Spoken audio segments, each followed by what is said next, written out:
Since 2017, it's the four-finger indication from the dugout that nobody wants to see, other than the players and baseball-savvy fans of the team calling for it. Prior to 2017, it was the stand and outstretched arm of a catcher that signaled the same thing, but just required a bit more work and time to execute, especially if Miguel Cabrera happened to be standing in the batter's box.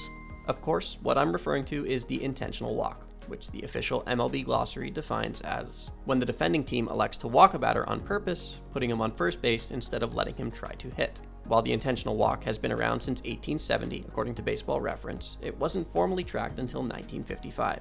And over the course of baseball history, it has been a known and widely accepted part of the game, as at its core, it can be used to either set up a double play and or to create more places on the diamond for a force out.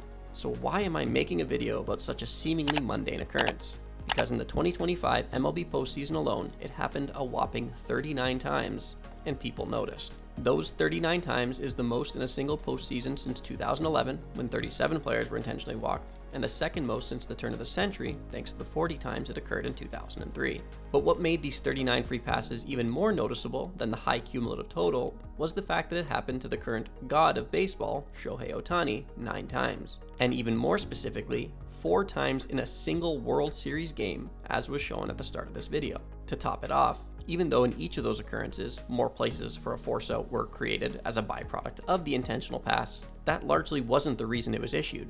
The vast majority of the intentional walks issued in the 2025 MLB postseason were issued to simply flat out avoid having to pitch to a particular player, which of course is completely legal.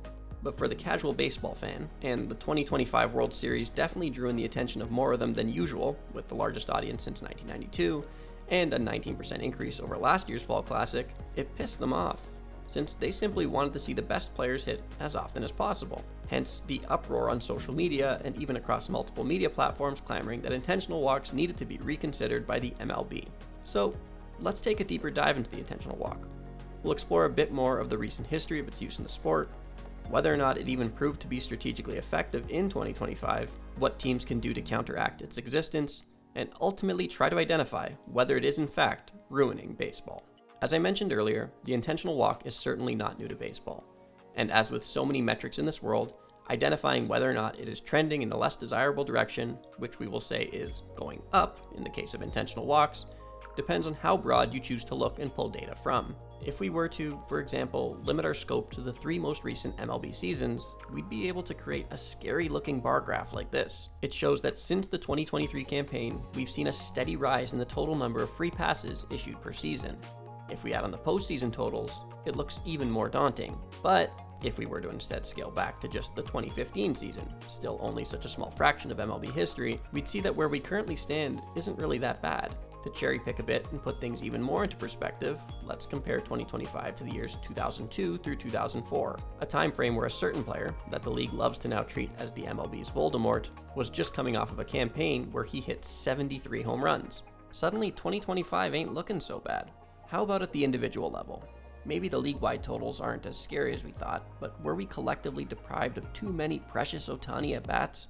Over the course of the 2025 regular season, Shohei was intentionally walked 20 times, good for the 3rd highest player total behind Aaron Judge's 36 walks and Jose Ramirez's 22. Divide those numbers by each player's total number of plate appearances on the season, and you have 2.75% for Ohtani, 5.3% for Judge, and 3.27% for J-Ram.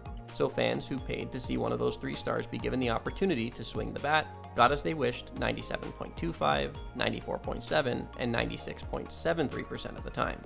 It's really not that bad, especially if you bring in he who shall not be named again as a comparison, where in 2004 he took a free base an incredible 120 times in that regular season alone, which equaled out to 19.4% of his at-bats. So if anyone has a legitimate gripe about being robbed of quality all-star ABs, it's 2004 San Francisco Giants season ticket holders.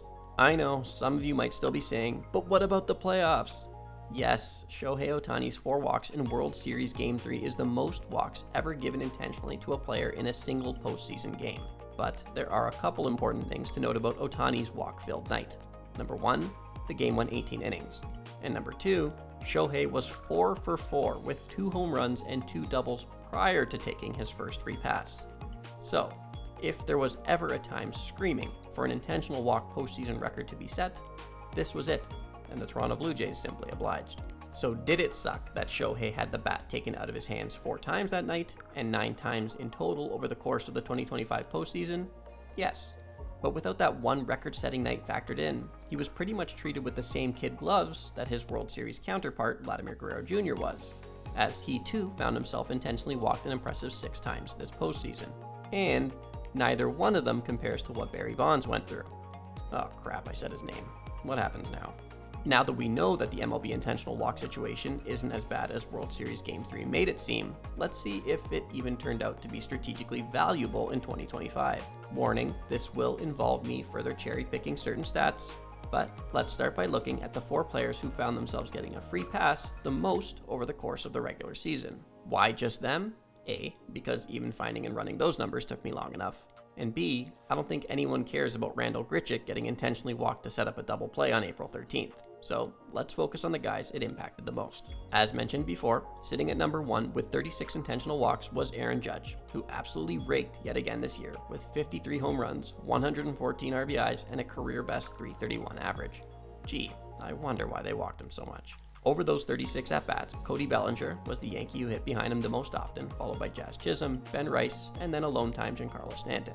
In those 36 follow-up at-bats, the foursome combined to hit an impressive .310, going 9 for 29 with 6 walks and a sac fly. 14 of those at-bats were against a right-handed pitcher, who Aaron Judge on the season hit to a .328 clip, and 22 of them were against a lefty who Aaron hit .341 against in 2025. Of course, were the pitchers who intentionally walked Aaron and faced the guy after him the same guy they would have pitched if they didn't have the option to walk Judge? In some cases, I'm sure they wouldn't have been, since the opposing coaches would have likely made their bullpen decisions centered around pitching to Judge first and foremost, rather than the lefties in Bellinger, Chisholm, and Rice. But, all that aside, Judge hit both lefties and righties incredibly well this year, and the Yankees as a whole did a good job at making the opposition pay when they elected to walk him. At number 2 is Jose Ramirez, with his 22 free passes.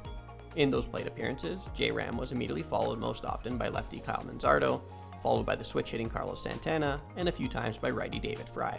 The trio combined to go a paltry 2 for 17 with 3 walks, a hit by pitch, and a sac fly in those 22 opportunities, with 15 coming against the righty and 7 against the lefty, good for a 118 average. J-Ram, like Santana, is a switch hitter, but he hit left-handed pitching substantially better in 2025, as his splits suggest, but his numbers from both sides of the plate far outperform what the 3 behind him did. So we can quite confidently say that the Guardians did not do much of anything to prevent J-Ram from receiving the treatment that he did.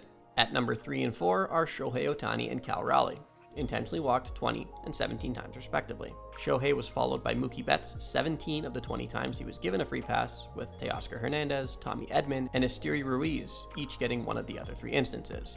They collectively went 6 for 17, that's 353 to go along with 4 walks, and with 19 of those 20 at-bats coming against a right-handed hurler. Shohei's splits were almost identical this year, but in both cases, 353 outperforms them, so teams who elected to walk him generally paid the price. In the case of the Big Dumper, he was followed by both Randy Arozarena and Julio Rodriguez 6 times each, and then Jorge Polanco and Luke Raley a combined 5 times.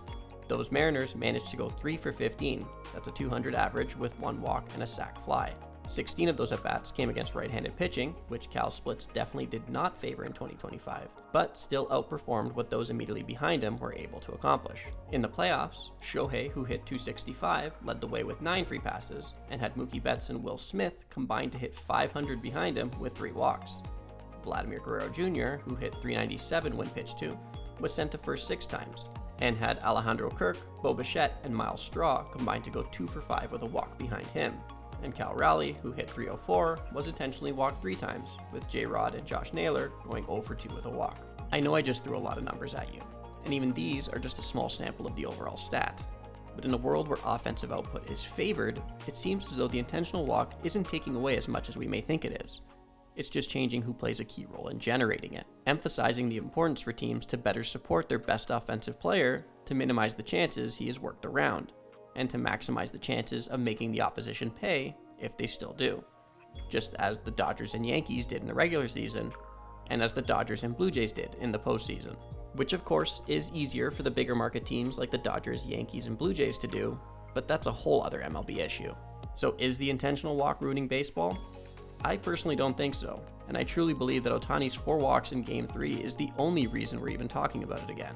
So let's maybe cool our demands for another league rule change until it starts happening at a higher clip, and not just in a high-stakes World Series game with a 6-hour and 39-minute runtime. But that's just my opinion. What's your take on it? Do you think that the intentional walk needs to be eliminated or penalized more heavily? Let me know via the comments, and be sure to subscribe for plenty more baseball content.